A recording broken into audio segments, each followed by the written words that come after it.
Hola, ¿qué tal? Bienvenidos a todos a otra entrega de este curso de programación en Python en el que vamos a comenzar un capítulo nuevo, el capítulo de programación orientado a objetos. Bajo mi punto de vista, este es el capítulo más importante del curso porque supone un punto de inflexión a la hora de entender y comprender el funcionamiento de un lenguaje de programación orientado a objetos como por ejemplo Python. Ya sabéis que Python es orientado a objetos. Vamos a ver, por tanto, en este vídeo qué es y en qué consiste la programación orientada a objetos, cuyas siglas son POO, y vamos a hablar también de las ventajas que tiene esta forma de programar, este paradigma de programación respecto a la forma de programar que existía antes de que surgiese la programación orientada a objetos. Ya os anticipo que este vídeo y gran parte del siguiente van a ser teóricos. Os lo aviso para aquellos que, y sé que hay bastantes, que no os gusta nada la teoría y creéis que programar es picar y picar código sin detenerse nunca a entender qué es lo que estamos haciendo. También aquellos de vosotros que habéis hecho cursos conmigo en otros lenguajes de programación, como por ejemplo Java, PHP, JavaScript, bueno, pues este concepto en esos cursos también lo expliqué y el concepto es común para todos estos lenguajes, así que también, si queréis, os podéis saltar estos vídeos. Pero aquellos que os enfrentáis por primera vez a este concepto, os recomiendo que veáis atentamente este vídeo y el siguiente para comprender bien en qué consiste la programación orientada a objetos, porque es la piedra angular que te va a permitir entender bien el funcionamiento no solamente de Python, sino de cualquier lenguaje de programación que sea orientado a objetos. Así que vamos a ello. Bien, si tuviésemos que categorizar los lenguajes de programación que tenemos disponibles hoy en día, lo podríamos hacer en dos grandes grupos o categorías. Los lenguajes de programación orientados a procedimientos y los lenguajes de programación orientados a objetos.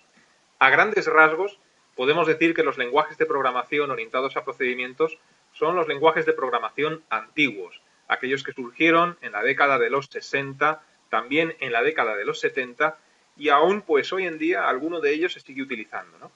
Y los lenguajes de programación orientados a objetos podemos decir que son los lenguajes de programación modernos.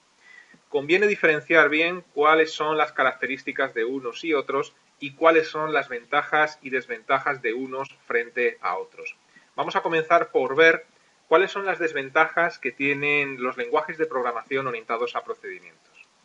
Algunos ejemplos de estos lenguajes, bueno, hay muchos, ¿no? Aquí tenéis Fortran, COBOL, BASIC, etc. Aquí en la parte de la derecha tenéis una captura de un programa hecho en BASIC. No confundir BASIC con Visual Basic. BASIC digamos que es el antecesor de Visual Basic. Yo creo que BASIC no llegaba ni siquiera al lenguaje de programación orientado a procedimientos, ¿no? Pero bueno, ¿qué desventajas tienen estos lenguajes de programación? En primer lugar, la primera desventaja es que las líneas de código resultantes son muchísimas. Es decir, en general, con cualquier lenguaje, sea moderno o antiguo, cuanto más compleja es la aplicación que quieres crear, más líneas de código tendrás. Lo único que ocurre es que con estos lenguajes de programación, este comportamiento es aún más exagerado. Con los lenguajes de programación orientados a procedimientos, las líneas de código son muchísimas. Cuanto más compleja la aplicación, más son las líneas de código, pero muy exagerado. Y esta desventaja deriva en todas las que voy a comentar a continuación. Estos programas son complejos de descifrar, ¿no? Si tienes una aplicación con miles y miles y miles de líneas de código, pues evidentemente si te toca a ti descifrar el comportamiento de esa aplicación para corregir un fallo o para ampliar características de ese programa, te va a resultar muy complejo de descifrar. Otra gran desventaja que tenían estos lenguajes de programación es que son poco reutilizables. ¿Qué quiere decir esto? Si tú hoy creas una aplicación en cualquier lenguaje orientado a procedimientos y en un futuro, dentro de 4 o 5 meses, vas a crear una aplicación no igual, pero muy parecida a la que creaste en su día, te va a resultar muy complicado reutilizar el código de una aplicación que hiciste en su día a la aplicación que estás realizando hoy, a pesar de que ambas aplicaciones sean casi idénticas.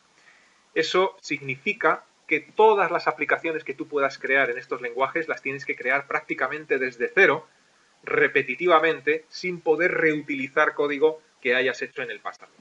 Otra desventaja es que si existe un fallo en alguna línea de código, es más que probable que todo el programa caiga. Ya hemos hablado de esto en vídeos anteriores con las excepciones, ¿no? En estos lenguajes de programación, cuando creas una aplicación, si esa aplicación tiene un error o ocasiona un error en tiempo de ejecución en una de sus primeras líneas, es más que probable que todo el programa caiga. Si ese programa realizaba 5 o 6 tareas, ninguna de ellas se realizará. También es frecuente que aparezca código espagueti. ¿Esto qué es? Bueno, pues mirar, estos lenguajes de programación orientados a procedimientos, casi todos ellos tienen unas instrucciones comunes, que son las instrucciones goSUB y las instrucciones goTo. Estas instrucciones lo que hacen es dar saltos en el flujo de ejecución del programa. Ya sabéis que el flujo de ejecución de un programa es de arriba a abajo. Bueno, pues cada vez que en el código hay una de estas instrucciones, goTo o goSUB, lo que hace el flujo de ejecución es pegar un salto hacia adelante o un salto hacia atrás, ignorando todas las líneas de código intermedias, ¿no? Esto es lo que se conoce como código espagueti. Imagínate lo que es tener una aplicación con 15.000 líneas de código en las cuales hay cientos de instrucciones goTo y goSUB, algo que en el pasado pues no era nada extraño. Si tú tienes que acceder a ese programa para corregir un error o agregar alguna funcionalidad que el programa no tiene, primero tienes que descifrarlo. Y descifrar un programa con estas instrucciones que pegan saltos constantemente es muy complicado. Se le llama código espagueti porque el flujo de ejecución del programa tiene la misma forma que un espagueti en un plato lleno de espaguetis, ¿no? Un espagueti pues va pegando curvas, baja, sube. Bueno, pues lo mismo ocurre con el flujo de ejecución, ¿no? Comienza, pega un salto hacia adelante, luego un salto hacia atrás, luego vuelve a pegar un salto más pequeño hacia adelante, un salto grande hacia atrás. Eso es código espagueti. Horrible. Y luego, pues la última desventaja de la que podemos hablar, derivada de todas las anteriores, es que es muy difícil de depurar por otros programadores, ¿no? Es lo que estamos hablando. Si tú tienes que corregir un error en un programa de estos y no lo has hecho tú, el programa te va a resultar muy complicado. Entonces, claro, ante todas estas dificultades, y a medida que pasa el tiempo y surge la necesidad de crear aplicaciones más y más complejas, la comunidad mundial de programadores se dio cuenta de que era complicadísimo programar de esta forma, ¿no? Y decidieron dar un giro de 180 grados e inventar una forma de programar completamente diferente. ¿Con qué objetivo? Con el objetivo de que todas estas desventajas pues desaparezcan o por lo menos no sean tan pronunciadas como lo eran hasta ahora mismo, ¿no? Decidieron inventar entonces lo que se conoce como programación orientada a objetos. ¿En qué consiste la programación orientada a objetos?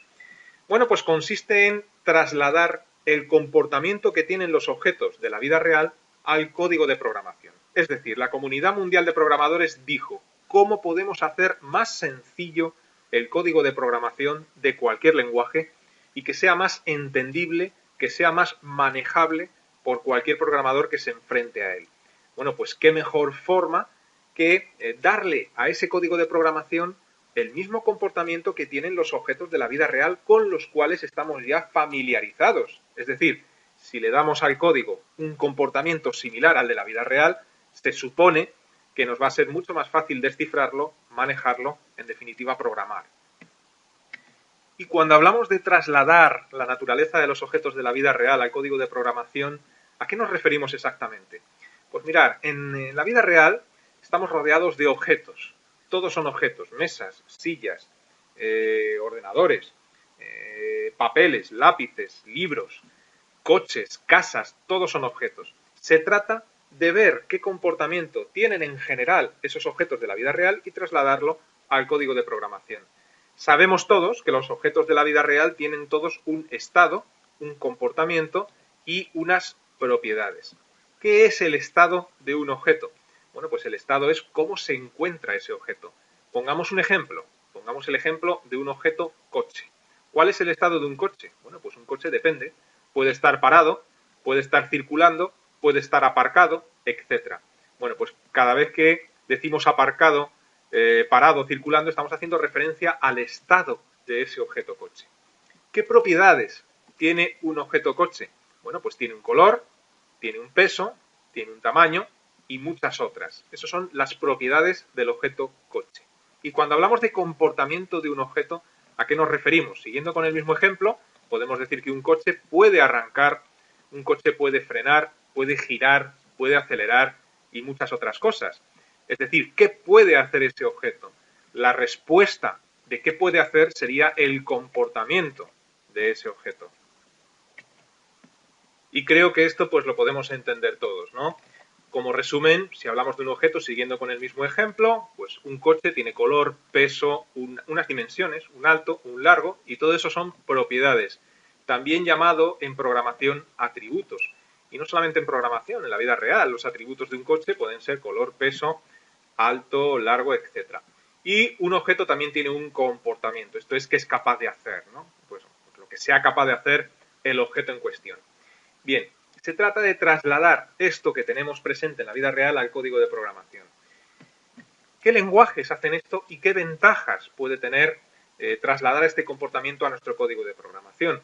Bueno, pues algunos ejemplos de lenguajes de programación que utilizan este paradigma de la programación, ¿no? El orientado a objetos, son muchísimos. Por poner algunos cuantos, C++, C#, Java, PHP, JavaScript, Visual.net, etc. Las ventajas, pues es lo contrario de las desventajas que tenía la otra forma de programar, ¿no? Una de las ventajas es que podemos dividir los programas en trozos y esto tiene muchísimas ventajas. A este concepto se le denomina en programación modularización y hablaremos de ello. Otra gran ventaja, derivada de la anterior, fundamentalmente, es que el código es muy reutilizable, al contrario de lo que ocurría con los lenguajes de programación orientados a procedimientos. Es decir, tú creas hoy una aplicación con cualquiera de estos lenguajes de programación y en un futuro, si tienes que realizar una aplicación muy parecida o similar, podrás reutilizar código de la aplicación que hiciste en su día. Esto quiere decir que no es necesario que comiences a programar una aplicación desde cero si ya lo hiciste en el pasado. Para poder reutilizar código de una aplicación en otra, utilizaremos un concepto que se denomina herencia. Hablaremos en el curso de la herencia. Si existe algún fallo en alguna línea de código, esto lo vimos en vídeos anteriores precisamente con el tema de las excepciones, el programa no cae, el programa continúa con su funcionamiento. Es probable que la línea de código que ha generado el error pues no haga su tarea, la tarea que estaba destinada a esa línea de código, pero el resto del programa seguirá funcionando. Y luego hay otra característica de la programación orientada a objetos que de momento pues no entenderemos bien, que es el encapsulamiento, pero no os preocupéis que hablaremos de ello y lo explicaremos en este curso. Todo esto que estamos viendo de la programación orientada a objetos da lugar a una terminología, un vocabulario, una jerga, ¿no? Que muchas veces aquellos que se inician en el mundo de la programación les resulta muy difícil de digerir, porque son palabras muy raras y que se mencionan constantemente, ¿no? Por ejemplo, vocabulario de la programación orientada a objetos que nos podemos encontrar en libros, en tutoriales y que es complejo de entender, pues el concepto de clase, el concepto de objeto. Bueno, objeto lo acabamos de explicar, ¿no? Pero está muy relacionado con la programación orientada a objetos. Y luego hay otros conceptos, otros vocabularios o palabras complejas, ¿no? Por ejemplo, ejemplar de clase. Veremos qué es un ejemplar de clase, que viene a ser lo mismo que una instancia de clase. También está el concepto de ejemplarizar una clase, ¿no? Uno abre un libro de programación orientada a objetos y de repente comienza a leer ejemplarizar una clase, ¿no? Y el autor del libro lo escribe como si la persona que lo está leyendo pues hubiese nacido sabiendo qué es esto, ¿no? De ejemplarizar una clase. O también hablan mucho de instanciar una clase. Bueno, pues son conceptos que iremos explicando. Más conceptos, lo he mencionado antes, modularización, encapsulación o encapsulamiento, herencia, polimorfismo y muchos otros conceptos que uno cuando los ve por primera vez dice, ¿pero esto qué es, no? Bueno, no os preocupéis que iremos explicándolos y aportando luz. Bien, vamos a dejar el vídeo en el punto en el que nos encontramos, así que os digo lo de siempre, os invito a que permanezcáis atentos a la próxima entrega. Hasta entonces, que os vaya bien.